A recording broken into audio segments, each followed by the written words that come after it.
Servus from the Pain Cave and welcome to the Zwift Games 2026 Recon series, where I will preview the full routes of each stage. Stage 1 takes place in Makuri Islands. The route is Kaze Kicker, 17.3 kilometers with 140 meters of elevation. On paper that doesn't look brutal, but don't underestimate it. This is one of those punchy tactical routes where positioning, timing and smart power-up use will decide everything.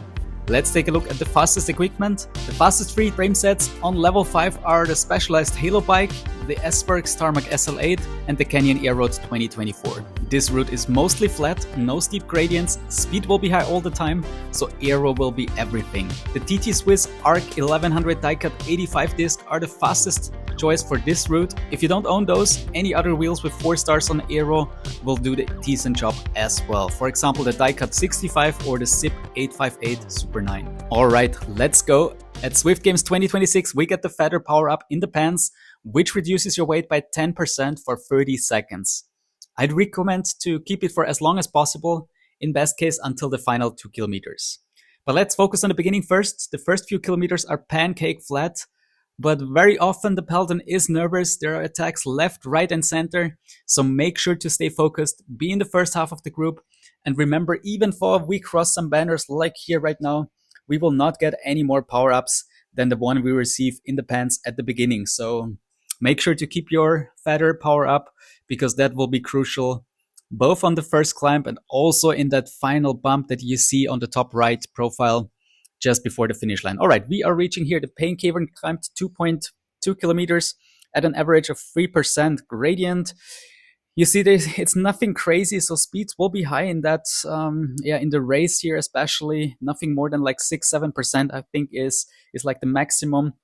It's kind of separated in 2 parts. You can see we're reaching here that flatter section that gives you a moment to kind of catch a breath, and then you have that final 1 kilometer around with like this steepest section of the climb here, which reaches a maximum of, you could see like 5.6%. Nothing crazy. Everything is draftable, so make sure to stay in the draft if you're a sprinter. If you're a climber, maybe you want to go for attacks at the front or make it fast to kind of get rid of some sprinters.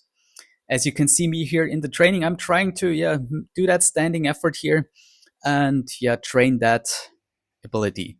All right, my personal best is at 3 minutes 20, around 360 watts, which is around 5.6 watts per kilo. That is from, I believe that was the advanced race some weeks ago at Tour de Zwift, I believe, or some other set racing series. So expect something in advanced series of around 3 minutes to 3 minutes 20 for sure of a time to suffer here. All right, then we are reaching here the Neokyo downtown. It's like mostly flat, a bit up and down here and there. Make sure to stay focused. Don't be too far behind. Don't make the mistake I did in the last race. Maybe you've seen the video. Be in the first half of the group. Get some draft. This is also important. Not be in the very front. Don't waste any energy there, because it will be hard to break away here, especially from a big group. And I reckon since the Pain Cavern climb is not too steep, the group will still be pretty big, and no one will really make a serious move. They will attack for sure. They will set a hard pace, but it will be hard to break away and keep the gap until the finish line. We're here in that gravel section here. There is a false flat with up to 4% gradient. You can see just before we reach the downhill with around 5.2 kilometers to go. We are reaching the downhill here. And this will be crucial also to stay in the pack. Make sure you got some good draft and save some energy, recover from the race that was definitely hard before or until that moment. And make sure your legs are ready with the final 2 kilometers when we reach the last kick just before the finish line. All right, we turn right here. We are back here in that gravel section and we are reaching the biggest challenge of the day. Probably this will be absolute crucial here to be at the front here. You can see it starts with a kick, this very short 3% climb here or kick, which then leads into that rotating uphill section On Strava, it says it's 700 meters at 3%, but it's a bit steeper. The climb kind of gets steeper and steeper, and you can see it here. It will be super hard and super fast because it's just 1.5 kilometers from here on to the finish line. So they will try to break the field here. My personal best is at 1 minute, 8 seconds, 360 watts, so also around 5.6, 5.7 watts per kilo, I believe. And that was from the advanced race at the Zwift Games Stage 1 last year. Well, it was not the advanced race, that was like range A back then, a year ago. All right, then we are here, 1 kilometer to go. We have that short downhill. Everything will be strung out, so yeah, make sure to leave everything out there on that final kick to be in a good position and be ready for that sprint if you have any sprint left, and then just send it on these final 300 meters.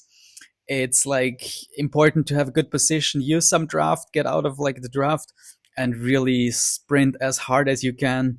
Try to get to the line, and yeah, hopefully you will be able to get a good position from that. All right, that's the full breakdown of Kaze Kicker for stage 1 of the Zwift Games. If this recon helped you, make sure to like, subscribe, and drop a comment below. It really supports the channel. Good luck for stage 1. I'll be racing it on Monday evening European time. And tell me, what's your tactic? Early aggression, late sprint, all-in move on the kicker? Hope to see you on the start line. Cheers and ride on.